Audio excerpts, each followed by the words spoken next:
Debatir sobre el tema tenemos a dos invitados, Aura Rivera, especialista en pensiones y politóloga por el Colmex, y a Tonatiuh Martínez, economista y consejero económico de la Conferencia Interamericana de Seguridad Social, a quienes agradezco que esta tarde estén con nosotros. Preguntarles de entrada, a ver, hay quienes dicen que es un buen paso empezar a hablar del tema, sin embargo, pues dicen podría haber una falta de sostenibilidad fiscal en el tema de las pensiones, aún con esta nueva reforma. Aura, cuéntanos, ¿realmente lo ves así? Pues yo creo que sí es un buen paso en la dirección correcta, porque primero el aumento en la tasa de cotización es lo que todas las autoridades en materia de pensiones están recomendando a los gobiernos. Sabemos que la tasa de reemplazo, que es el porcentaje del salario que recibe el trabajador en su pensión, es muy baja en México, es del 30%. Entonces, aumentarla es, sin duda, un paso en la dirección correcta. Ahora, lo que mencionaba sobre cómo puede ser un problema para el gobierno y en términos fiscales, también es correcto. Creo que las dos son correctas. Buena parte de este aumento en la tasa lo va a pagar el gobierno, por un lado. Y por otro, si quieres, ahorita hablamos más en detalle de eso, se está ampliando la cobertura en un nivel muy, muy, muy grande. Y eso también, pues, casi todo va a cargo del gobierno. Tonatiuh, ¿coincides en eso? ¿Coincides en esto, Tonatiuh? No escucho a Alejandro. Ahí yo te escucho perfecto, Tonatiuh. Te decía que si realmente tú consideras que esta medida no podría tener este tema. Tonatiuh, no escucho a Alejandro. Precisamente tú coincides en esta cuestión que ya pues se mencionaba Aura Rivera, que es un buen primer paso. Estamos ahí enlazando a Tonatiuh. Ahora, el tema de la sostenibilidad fiscal, ha sido algo que ha alertado, pero también se ha hablado de inequidad en el sistema y que incluso con esta reforma solamente se estaría privilegiando a un cierto sector, es decir, trabajadores quizá del IMSS, trabajadores de Pemex, y que de esta manera pues otros estarían pagando esas grandes pensiones. No, bueno, esta reforma no afectaría al sistema de pensiones de Pemex, eso es un punto completamente y aparte. Uh-huh. Y estoy de acuerdo en que, pues sí, se refiere a los trabajadores del IMSS, pero que es la mayoría de las personas en el sector formal. Y la otra es que, si bien no cubre a todos, creo que más bien es un paso adelante en la equidad. Te voy a decir por qué. Uno de los puntos claves es que se baja las semanas de cotización de 1,250 semanas a 750. ¿Qué significa? Que hoy tienes que trabajar más o menos 24 años de estar cotizando para que puedas tener derecho a una pensión. Con esta reducción en las semanas de cotización son más o menos 14 años.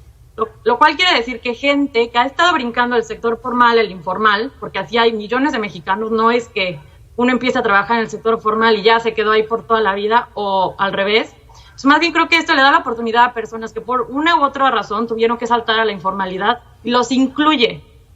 Hay estimaciones que dicen que si bien hoy más o menos nada más el 30% de las personas alcanzan una pensión, con esta ampliación de la cobertura podrías estar duplicando incluso mucho más el número de personas con acceso a la pensión. Sí, es inequitativo porque... Uh-huh. Sí, perdóname, es justamente lo que estás mencionando. Se reduce sí el tiempo de cotización, se reduce sí los años, pero podría generar un problema que solamente la aportación venga por parte del patrón y no sea tripartita como es actualmente, que se aporta también por parte del trabajador y que se aporta también por parte del gobierno. De todas formas, sería una menor cantidad. ¿Tú cómo lo ves? Creo que desde el punto clave, y justo ahorita que estaba viendo la introducción que hablaban de la letra chiquita, creo que es ahí donde nos tenemos que fijar bien en el dictamen que se va a aprobar en el Congreso. Porque primero nos dicen, sí, todo este aumento del 6.5% al 15% lo va a cubrir el patrón. Y claro, uno dice, bueno, esto puede hacer que la formalidad se vuelva mucho más cara. Sin embargo, hay dos detalles. Este aumento está previsto que se dé paulatinamente, lentamente, en 8 años. Incluso creo que mencionan 2 años de gracia, ¿no? Y bueno, dado las circunstancias económicas del momento, me parece adecuado. Pero la otra es que el gobierno federal, se supone que con esta propuesta, se está comprometiendo a dar una como una ayuda súper extra a las personas que tienen abajo de 4 salarios mínimos. Hoy el gobierno federal solo aporta lo que le llaman la cuota social, que es como 0.025%, o sea, casi nada, del 6.5% en total. Y más bien los patrones aumentarían todo esto hasta el 15% para personas de arriba de 5 salarios mínimos. Y de hecho, digo, quiero ver cómo queda el dictamen, pero por lo que he visto, el 15% sería para las personas de arriba de 25 salarios mínimos. Es decir, casi nadie en este país. Uf. Entonces, pues esto de que si el patrón se va a hacer cargo o no, creo que todavía está por verse. Y lo que me preocupa es que, dado el nivel salarial de México, donde la inmensa mayoría gana menos de 4 salarios mínimos, me temo que puede acabar que todo lo queda a cargo del erario. Y eso, pues en términos fiscales, es preocupante. Tonatiuh, ya nos escuchas. Entiendo que este tema que pone Aura sobre la mesa, el tema de la carga que podría representarle al erario este tipo de pensiones y al final no se contribuye de la manera en la que se espera, ¿tú ves también un alertamiento de esto o crees que también los empresarios tienen un riesgo de perder en toda esta nueva propuesta? No creo que tengan riesgo de perder, estoy de acuerdo con lo que dice Aura. Hay que ser muy enfáticos en el hecho de la propuesta, de dónde viene. Esta es una propuesta que se maquiló desde el Consejo Coordinador Empresarial. No creo que los patrones estén dispuestos en ese sentido a mandar una iniciativa que los afectara. Eso por un lado. Lo que dice ahora es completamente cierto. Va a haber una distorsión importante en los mercados de trabajo porque si el gobierno comienza a absorber una mayor cuantía del pago de las aportaciones para las pensiones de las personas de menores ingresos, eso hará entonces que los patrones busquen contratar más este tipo de trabajadores con menores ingresos, dado que los patrones solo van a aportar más mientras el salario del trabajador sea superior. Esto se traduce entonces en costos fiscales y cada peso que se destine a las pensiones por la recomposición de la cuota social será un peso que no se destina a salud, será un peso que no se destina a educación. Y no hemos hablado, tuve un problema con el audio al principio, pero creo que no han tocado el tema de los costos fiscales por la pensión mínima garantizada. Nosotros en la Conferencia Interamericana de Seguridad Social ya hicimos un par de cálculos financieros actuariales y estamos determinando que para este gobierno, para este sexenio, ya se estarían pagando alrededor de 1.500 millones de pesos, y lo cual ya se considera una carga bastante relevante. Sí, y en el caso, dime una cosa, de la deducibilidad, ¿se prevé también en este caso para el patrón? Porque es una de las cosas que se han mencionado, es que esto pudiera generar un poco la informalidad, pero ¿qué pasa con los impuestos, ¿no? Para poder que sea algo atractivo también por parte de los empresarios. Pues mira, yo creo que son dos cosas. Esta pregunta la podemos responder a través de dos vertientes. Los costos que van a absorber los empresarios serán mayores, sin duda, con el paso del tiempo, pues lo que se está diciendo es que vamos a llegar a una tasa de aportación de hasta el 15%. Aquí el tema es que cuánto van a aportar los patrones en función a la categoría salarial de cada trabajador. Y me explico. Si una persona gana un salario mínimo, hasta un salario mínimo, el patrón no va a aportar prácticamente nada más de lo que está aportando actualmente, me refiero. Y en este caso, la mayor aportación vendrá por parte del Estado. A partir de que avancen las categorías salariales, los patrones sí irán aportando más para el pago de pensiones. Pero como también ya decía Aura, la composición del mercado de trabajo en México es de salarios bajos. Eso nos hace pensar que va a haber una negociación en el campo de los trabajadores cuando quieran incrementar sus sueldos con los patrones cuando les digan, bueno, yo ahora tengo que poner más para el pago de las pensiones, entonces no te voy a poder incrementar tanto como lo que tú me estás pidiendo. Incluso habrá ocasiones en que probablemente para poder respaldar el incremento en el pago de las pensiones, los patrones logren disminuir el salario real de los trabajadores, y eso es lo más preocupante al final. Para ambos. Claro, es un riesgo. Sí, claro. para ambos. El tema de que no tengamos un dictamen en este momento todavía, hay varias propuestas por ahí del Partido Acción Nacional, la del gobierno federal con los empresarios, pero ¿qué hay de los sindicatos? A ver, ¿se les debió tomar en cuenta o no? Aura. Sin duda, pues, si quieres Aura o como bueno, toma la palabra. Perdón. Mira, sí hubo un sindicato, hay que decirlo, la CTM. La CTM estuvo ahí en el anuncio, en la mañanera, y también hay que hablar de esa negociación de cúpulas, de esa economía política detrás de la reforma o mini reforma de pensiones. Yo he estado en varias mesas con varios sindicatos y están están opuestos, ponen a esta reforma porque ya saben del daño que han hecho las AFORES, porque saben que esto no los va a beneficiar, y sin duda la gran mayoría de los sindicatos del país no se tomó en cuenta cuando se realizó esta negociación. ¿Ahora? Yo matizaría un poquito, estoy de acuerdo con mucho, pero matizaría un poquito. Digo, esto de que esta reforma se hizo completamente de parte del Consejo Coordinador Empresarial, a puerta cerrada y entre dos señores ricos, tampoco, digo, esta es una propuesta que se viene cocinando por lo menos por una década, y también ha estado, o sea, bueno, obviamente las AFORES, el empresariado, pero también hay una participación sindical y el propio gobierno federal desde la Comisión Nacional del Sistema de Ahorro para el Retiro. Entonces, digo, también hay muchas reformas en la historia de México en la que pues el empresariado pone de su parte, no creo que necesariamente porque viene apoyada por el CCE tiene que verse como una propuesta negativa.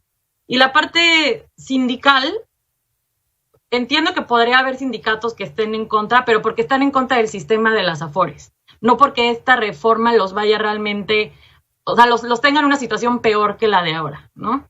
Ahí es donde yo matizaría. Y bueno, la CTM, el sindicato más grande, bueno, la Confederación, pues, digamos que tampoco era una reforma tan difícil de estar de acuerdo, porque si bien es paulatino y con la letra chiquita que ya vimos, pues en realidad la cotización para los trabajadores sí aumenta, y seguramente la tasa de reemplazo también va a aumentar. Ya que salga de la bolsa del gobierno federal, pues yo no sé si a ellos les si les importe tanto, no, sobre todo en la historia de México, donde pues estamos acostumbrados, bueno, los sindicatos están acostumbrados a que casi todo venga del gobierno federal. Entonces ahí yo sí matizaría, ¿no? Así como que todo esto se cocinó nada de parte del empresariado. No estoy completamente de acuerdo. Ahora, una cosa, Aura, yo creo que podemos estar de acuerdo en que era algo realmente necesario, era algo que se necesitaba en nuestro país, que se tocara este tema en particular para todos aquellos los que estamos ya encaminados hacia el tema de pensionarnos, ¿no? Todavía falta mucho tiempo, pero que se empiecen a poner los cimientos ahora. Pero ¿hay alguna otra cuestión que se le deba de agregar a esta propuesta que ya hemos escuchado precisamente del presidente, de las cámaras empresariales? ¿Hay alguna otra cuestión que se le pudiera agregar para que fuera mucho mejor y en beneficio, claro, pues de todas las partes? Porque quisiera decir solamente de los trabajadores, pero también dependemos de los empresarios, de que también les vaya bien, dependemos también de que el gobierno le vaya bien, para que a todos, bueno, sea un ganar-ganar. Sí, como ya hemos dicho, hay que ver como que el dictamen, pero tengo entendido que la propuesta también trae una parte de perspectiva de género, lo cual me parece muy importante, porque, bueno, las mujeres, da la vida laboral que tienen, suele ser más corta que lo de los hombres. En ese sentido, el solo hecho de bajar las semanas de cotización ya ayuda en específico, bueno, un poquito más a las mujeres, pero además creo que trae algunos otros factores que a los que se le podría acentuar más. Y lo otro que venía escuchando en la introducción, esto del ahorro voluntario y el opt-out, esto no estoy segura que necesariamente se tenga que poner en esta reforma, es una idea que todavía se tiene que debatir mucho. De hecho, es una idea que la sacaron de Inglaterra, que básicamente es que acabas teniendo ahorro voluntario sin que te pregunten, y más bien para que ya no te quiten más de tu sueldo, para que se vaya tu pensión, tú tienes que ir a decirles, no, quítame de ahí. Que dado que en México la mayoría de las personas, sobre todo con este nuevo sistema, a veces no sabemos en qué afore estamos, cuánto tenemos, ni siquiera cotizamos, digamos que sería en ese sentido una manera pues paternalista, si quieres, pero efectiva para aumentar el ahorro. Pero creo que esta parte del ahorro voluntario es interesante discutirla, pero no estoy segura que sea tan importante como para meterla en esta reforma. Tonatiuh, en este sentido, ¿el gobierno tendría que estarse preocupando por garantizar una pensión para el futuro, para garantizarle una pensión a quienes se van a retirar de su vida laboral digna? ¿O en este momento tendría que preocuparse por tener mejores empleos, mejores salarios, por supuesto mejores condiciones para todos aquellos que están en este momento en su vida productiva? Sí, creo que no son excluyentes, creo que tiene que preocuparse por ambos escenarios. El tema de las pensiones, sin embargo, es importante porque las pensiones son parte de la seguridad social y la seguridad social es un derecho humano y así es reconocido desde 1948 en la declaratoria, ¿no? Que México está adherida, valga la mención. Y también te diría ahora con respecto a lo que mencionas de la precarización de los salarios, de los empleos, sin duda tiene que haber una reforma también laboral importante en ese sentido. El TEMEC y a lo que aceptamos con las modificaciones del Telecán, ahora TEMEC, en temas laborales también van a ser importantes pues para el desarrollo de los mercados de trabajo en el país. No quisiera tampoco pasar esta oportunidad para mencionar que no debemos de pensar que las pensiones son ahorro. Las pensiones son un aseguramiento, no un mecanismo de ahorro. Y hay una enorme diferencia en cómo se financia uno y cómo se financia otro. Las pensiones, si se ven desde una perspectiva como el ahorro de los trabajadores, o el ahorro que los trabajadores podrían tener a lo largo de su vida laboral, caemos en un error que no deberíamos caer. Me parece muy poco el esfuerzo que está haciendo esta reforma por la parte de la justicia en términos de género.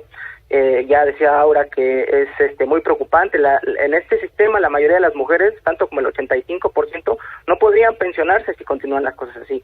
Y garantizarles una pensión mínima, darles una pensión mínima por llegar a 750 semanas no es la solución tampoco, ¿no?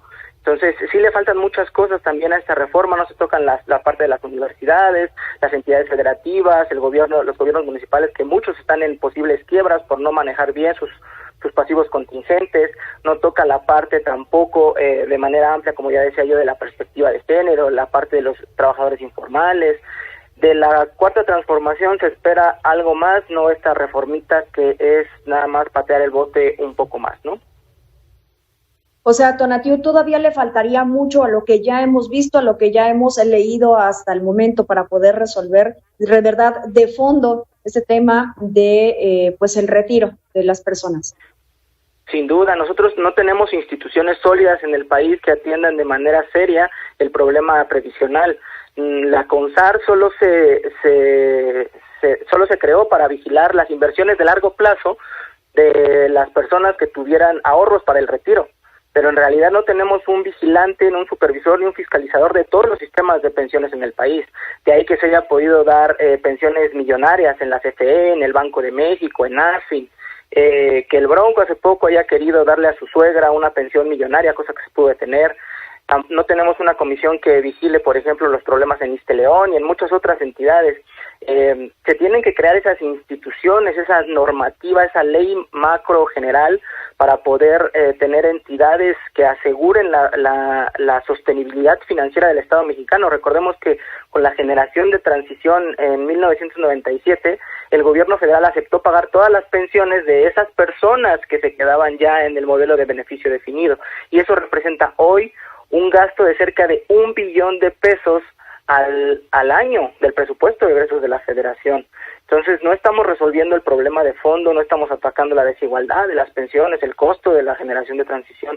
Tenemos una serie de problemas que se están dejando sin tocar y que en poco tiempo van a empezar a estallar. Tenemos el ejemplo de Chile. En el corazón de las protestas en 2019 estaba precisamente el tema de las pensiones y de las afores. Con Tonatiuh, ¿en que esto podría ser una reformita nada más? ¿Y ves tus resistencias para avanzar hacia un verdadero sistema de pensiones? Le preguntaste a Aura, ¿verdad? Sí, Aura. Yo escuché a Tonatiuh, perdón. No, yo estoy de acuerdo y sí se queda corto en el sentido de que no abarca todos los sistemas de pensiones. En México tenemos literal cientos de sistemas de pensiones. Nada más que hacer una reforma para abarcar a todos los pensionados, tendrías que meterte con cada uno de los municipios, por ejemplo, del país, ¿no? No es que todos tengan su propio sistema de pensiones, pero muchos los tienen. Tendrías que meterte con cada una de las universidades públicas de este país, que en su mayoría, digo, hay excepciones, también tiene su propio sistema de pensiones. Así se queda corta en eso, pero bueno, me parece que sí es un paso adelante y por lo menos que está enfocándose en el sistema de pensiones más grande, que es el del IMSS. Al final, sí hay una gran desigualdad y sí podría decir que en materia de pensiones tenemos varias clases sociales en México, ¿no? O sea, hasta abajo están los que no tienen ninguna protección, ni siquiera que ni con las 750 semanas van a llegar a ninguna pensión. Luego yo tenemos al IMSS, que es la mayoría de los pensionados. Luego el ISSSTE, que pues ya va a estar un poco más similar, pero hoy la tasa de cotización es del doble, igual que la pensión mínima.